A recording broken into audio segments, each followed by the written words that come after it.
తాకట్లో ఉన్న మీ బంగారాన్ని విడిపించి ఆ రోజు ఆన్లైన్ రేటుకి కొంటాం. Sharma gold company. నమస్కారం అండి. సుమన్ టీవీకి స్వాగతం. నేను గీతాంజలి. మనతో పాటు ఉన్నారు భారతీయ శంకరపీఠం వ్యవస్థాపకులు, ప్రముఖ జ్యోతిష్యులు, ఆధ్యాత్మికవేత్త, బ్రహ్మశ్రీ అన్నవరపు తిరుపతిమూర్తి అవధాని గురువుగారు. వారితో మాట్లాడదాము.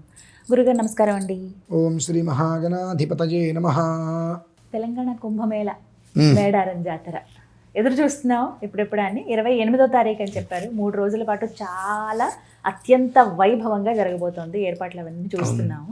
అయితే చాలామందికి వేరే రాష్ట్రం వాళ్ళకి సుమారుగా తెలియకపోవచ్చు, కానీ తెలంగాణలో అంటే తెలంగాణ వాళ్ళకి, మహారాష్ట్ర వాళ్ళకి బాగా తెలుసండి. అక్కడి నుంచి బాగా వస్తారు చాలా మంది. గురువు గారు అసలు ఆ బార్డర్ అంతా చాలా మంది వస్తారు అక్కడి నుంచి. అసలు ప్రారంభమైపోయింది, ఆల్రెడీ ప్రారంభం అయిపోయింది అక్కడ. అదే ఇప్పటి నుంచి జాతర. ఏం చెప్తారు మీ అనుభవాలు? ఎందుకు వెళ్ళాలి అని అంటే ఏం చెప్తారు? చెప్తానమ్మా. ఎందుకు వెళ్ళాలి అనే దానికన్నా ఒళ్ళు దగ్గర పెట్టుకుని వెళ్ళమని చెప్తారు. ఎందుకండి?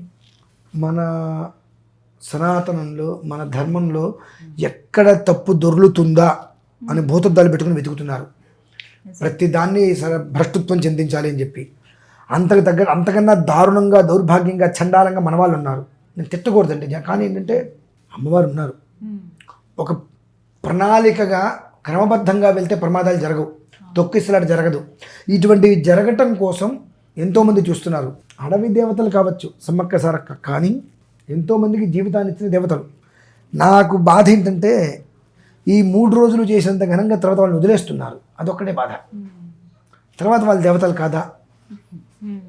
నార్మల్గా కూడా ఎప్పుడైనా చక్కగా వెళ్ళి మనం చేసుకోవడానికి వీలుంటుంది, చేసుకోవచ్చు. అదే రకంగా చేసుకోవచ్చు. ఈ 3 రోజుల్లే ఎక్కడెక్కడి నుంచో ఒక లక్షలాది మంది వచ్చి ఈ 3 రోజుల తర్వాత అది మూసేస్తారేమో అన్న రీతిలో, మనం వెళ్ళకూడదేమో అనేటువంటి రీతిలో ఈ 3 రోజుల్లో లక్షలాది మంది రావటం వలన తొక్కిసలాట, ఏం జరుగుతుందో తెలియదు. అన్ని రకాలుగా కూడా ఏదో ఒక రకమైన కొరత. ఇది రావటం కోసం, దీన్ని చూడటం కోసం దాన్ని పెట్టి ఎంత భ్రష్టత్వం చెందించాలో చూసేటువంటి కళ్ళు ఎక్కువగా ఉంటున్నాయి. కనుక మన దేవతల్ని మనం కించపరచకుండా, ఏమంటారు, మేడారం జాతరకి వెళ్ళాము, ప్రమాదం మాకు ఒళ్ళు కొవ్వెక్కి ఇష్టం వచ్చినట్టుగా స్పీడ్ మీద వెళ్ళాము, కళ్ళు మీద కానక వేగం మీద వెళ్ళాము, ప్రమాదం జరిగిందని ఎవరు అన్నారు. మేడారం జాతరకి వెళ్ళాము, సమ్మక్క సారక్క జాతరకి వెళ్ళాము, దేవతలకు అవమానం అది. కాబట్టి ఓర్పుగా, నేర్పుతో, 1 గంట లేట్ అవుతుంది, నష్టమేముంది? ఎప్పుడైనా అమ్మవారిని చూడొచ్చు. ఇవాళే చూసుకుందాం అనుకుంటున్నాం, 1 గంట ఓర్పుగా అయినా సరే నేర్పుగా వెళ్ళి చక్కగా దర్శనం చేసుకో. అంత పెద్ద మొత్తం రౌండ్ చుట్టేస్తారు. నువ్వు ఇస్తే అమ్మవారికి బెల్లం సమర్పిస్తావు, నీకు ఇస్తే బెల్లం ప్రసాదం ఇస్తారు, తీసుకొని వచ్చే ప్రశాంతంగా బంగారం అంటారు దాన్ని, వచ్చేసి. అంతకు మించిన భాగ్యం అనేటువంటిది అంటే అడవి దేవతకి ఎందుకు చెయ్యాలి అని అంటే, అడవి బాగుంటే వర్షాలు వస్తాయండి. వనదేవతలు అంటారు వాళ్ళని. సమ్మక్క సారక్క అంటే వనదేవతలు. ఆ దేవతల్ని అర్చన చేస్తే ఆ వనం అనేటువంటి అడవుల్ని వాళ్ళు రక్షిస్తారు. అడవిలు పచ్చగా ఉన్నాయంటే చల్లటి గాలి వస్తుంది. ఆ అడవిల నుంచే, ఆ చెట్లు ఉండేటువంటి దాని నుంచే గాలి రావడం, కానీ వర్షాలు కూడా వాటి నుంచే వస్తాయి. చెట్లు మొత్తం కొట్టేస్తే మనకు వర్షం ఎక్కడి నుంచి వస్తుందండి? తినడానికి నీళ్ళు కూడా దొరక్క డ్రైనేజీలో నీళ్ళు తాగాల్సిన క్రమం పడుతుంది చివరికి, ఫిల్టర్ చేసుకుని మనకు. కాబట్టి వనదేవతలకు ఎందుకు ఆరాధన ప్రతినిత్యము చేయాల్సింది. ఈ 3 రోజులు కదమ్మా, నిత్యార్చన చేయవలసిందే. కనీసం ఈ 3 రోజులు అంటే నిత్యార్చన మామూలుగా అప్పుడప్పుడు సహజంగా నార్మల్గా వెళ్తుంటారు తప్ప పెద్దగా రారు. మామూలు రోజుల్లో కూడా ఏదన్నా 1 రోజు పెట్టుకొని ప్రత్యేకంగా వెళ్ళి అమ్మవారి దర్శనం చేసుకుంటూ వస్తుంటే దానివల్ల ఏమవుతుందంటే ఆ వనం సుభిక్షంగా ఉంటుంది, వనరులు బాగుంటాయి. అప్పుడు వర్షాలు పడినప్పుడు మనకు కడుపుండా తిండి వెళ్తుంది. అర్చన ఎందుకు చేయాలి అంటే దీనికోసమే. అమ్మవారికి ఏదో వస్తుందని కాదు, ఆ అర్చన చేయటం వలన వనం అంతా క్షేమంగా ఉంటే, అంతా ప్రకృతి బాగుంటే మనకు 4 మెతుకులు నోట్లోకి వెళ్తాయి. అందులో కూడా మళ్ళీ స్వార్థం అందే ఉంది.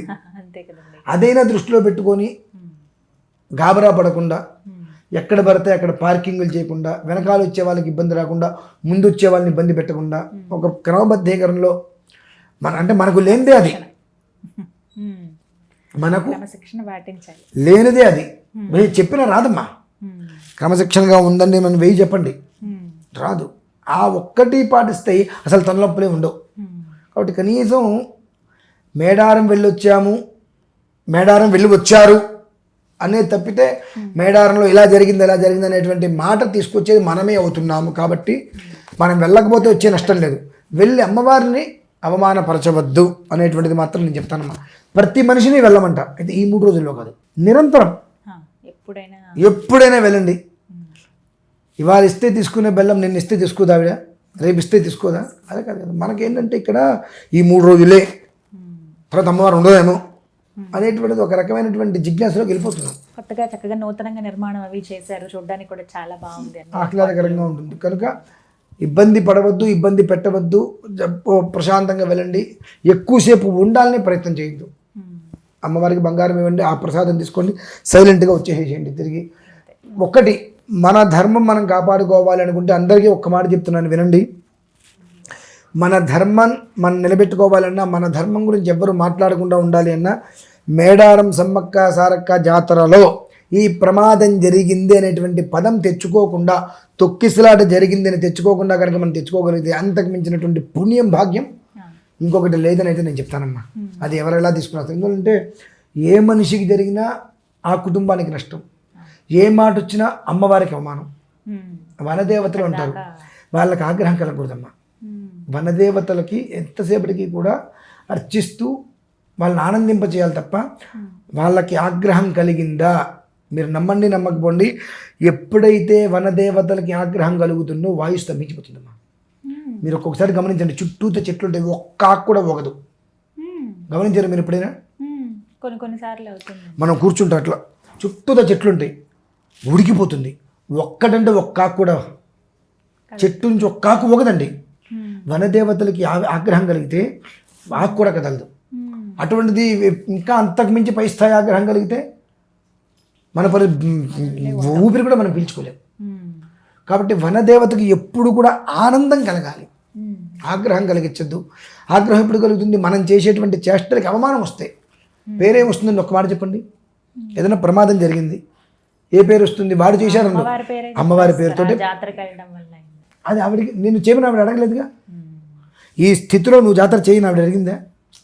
360 రోజులు వచ్చి వెళ్ళు, నిన్నేం కాదండి ఆవిడ. ఈ 3 రోజులు నువ్వు పెట్టుకున్నావు జాతర చేయాలని చెప్పి, దానికి ఒక క్రమబద్ధీకరణ, ఒక విధానాన్ని అనుసరించలేకపోతే పేరు మొత్తం అమ్మవారికి వస్తుంది. కాబట్టి అటువంటి పరిస్థితిని తీసుకురాకుండా చక్కగా అమ్మవారి యొక్క ఆరాధన జాతర పూర్తి చేసుకొని, తద్వారా ప్రకృతికి ప్రకోపం లేకుండా వనరులు వృద్ధి చెంది మనందరికీ కూడా కడుపు నిండా భోజనం దొరకడానికి వీలుగా అమ్మవారిని నమస్కారం చేసుకురండి అని చెప్తాను. ధన్యవాదాలు గురుగారు. పరమేశ్వర.